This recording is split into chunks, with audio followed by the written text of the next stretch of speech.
Hello guys, welcome back to my YouTube channel.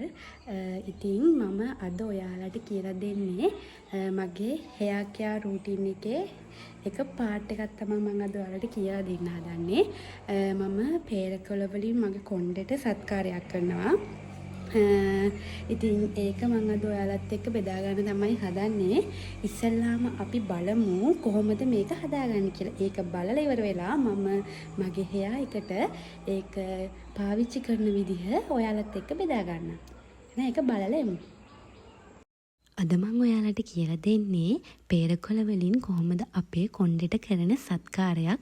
ඔයාලා ගොඩාක් අය දන්නව ඇති දැනටමත් පේරකොළ වලින් අපේ කොණ්ඩෙට හොඳ ප්‍රතිඵල තියෙනවා කියලා. ඉතින් මම අද කියලා දෙන්නම් පේරකොළ වලින් කොහොමද අපේ කොණ්ඩෙට හරියටම සත්කාර කරගන්නේ කියලා. ඉතින් මම දිගටම වීඩියෝ එකත් එක්ක රැඳිලා ඉන්න. එතකොට ඔයාලට පුළුවන් පේරකොළ වලින් හරියටම සත්කාර කරගන්නේ කොහොමද කියලා දැනගන්න. ඉතින් පේරකොළ ගන්නකොට දලු ගන්න එපා. ටිකක් සාමාන්‍යයෙන් මෝරපු පේරකොළ අරගන්න. ගොඩාක් ඩැමේජ් වෙලා තියෙන පේරකොළ ගන්නත් එපා. මොකද පේරකොළ අපි හොඳට හොද ගන්න ඕනේ. මොකද කෘමීන් සත්තු ඉන්න හින්දා හොඳට හොද ගන්න ඕනේ. මොකද අපි මේක හිස් කබලට ලේපන කරන හින්දා. ඉතින් උළුහාල් අනිවාර්යයෙන්ම ඕනේ. උළුහාල් වලින් අපේ හිස් කබලේ තියෙන ගොඩාක් ඉස්සොඩි ප්‍රශ්න වගේ දේවල් විසඳනවා. ඒ විතරක් නොවේ අපේ හිස් කබලට ගොඩක් හොඳයි උළුහාල්. ඉතින් ඒ පේරකොළයි උළුහාලුයි දෙකම අනිවාර්යයෙන්ම ඕනි. ඉතින් පිරිසිදු භාජනයකට වතුර දාලා ඒක රත් වෙනකොට අපි පේරකොළ ටිකයි උළුහාල් ටිකයි අපි දාගන්න ඕනි. ඊට පස්සේ උළුහාල් ටික ඔයාලට පේන මැදි තැම්බෙනවා. ඔයාලට පුළුවන් පේරකොළ කපලා උනත් අරගන්න. මෙහෙම කොළ පිටින් දාන්නත් පුළුවන්. කැබලි වලට කපලා උනත් මේකට පාවිච්චි කරන්න පුළුවන්. ඒක ඔයාලගේ කැමැත්ත. ඉතින් ඔන්න ඔය වගේ වෙනකොට හොඳට කලවම් කරලා උළුහාල් ටිකයි පේරකොළ ටිකයි හොඳට කලවම් කරලා තැම්බෙන්න හරින්න ඕනි.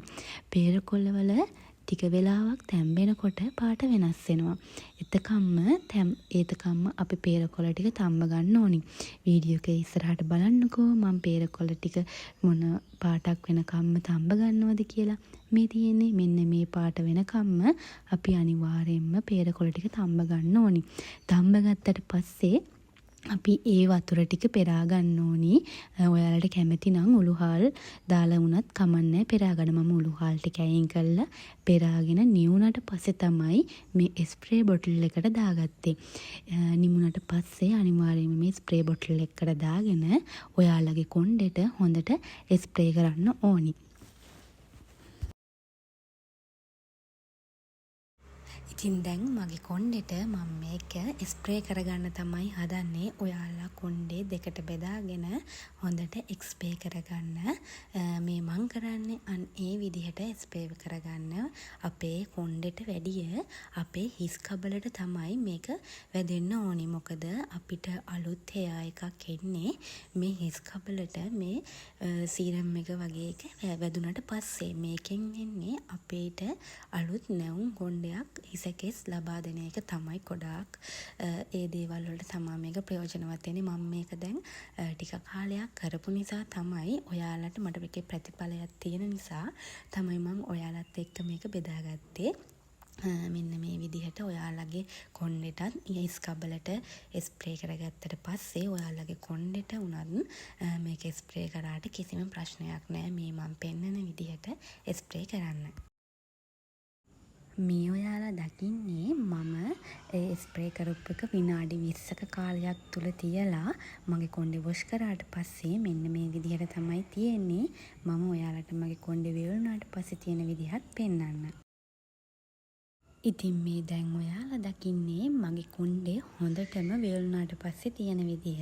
ඉතින් ඔයාලට පේන ඇති කොණ්ඩෙට නිකන් අලුත් බවක් ඇවිල්ලා තියෙනවා. ඉස්සෙල්ලා තිබ්බට වැඩිය ගොඩක් හොඳයි.